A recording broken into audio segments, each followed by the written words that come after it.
বরগুনার আমতলী উপজেলা নির্বাহী কর্মকর্তা ও পৌর প্রশাসক মোহাম্মদ রুকনুজ্জামান খানকে নিয়ে অপপ্রচারের প্রতিবাদে মানববন্ধন করেছে বিভিন্ন রাজনৈতিক দলের নেতৃবৃন্দ। আমতলী উপজেলা চত্বরে বৃহস্পতিবার সকালে মানববন্ধন অনুষ্ঠিত হয়।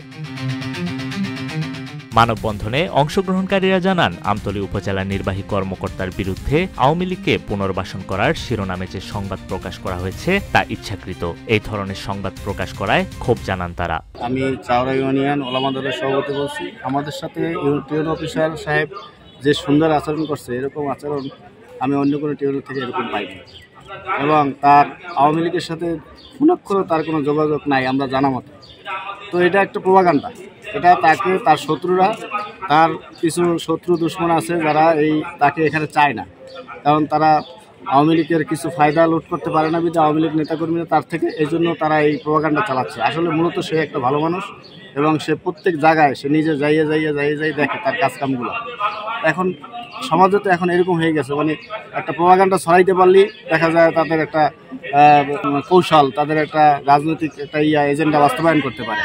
উপজেলা নির্বাহী কর্মকর্তা জানান, পূর্বের কিছু ছবি দিয়ে সামাজিক যোগাযোগ মাধ্যম এবং অনলাইন মিডিয়ায় অপপ্রচার চালানো হচ্ছে তার বিরুদ্ধে।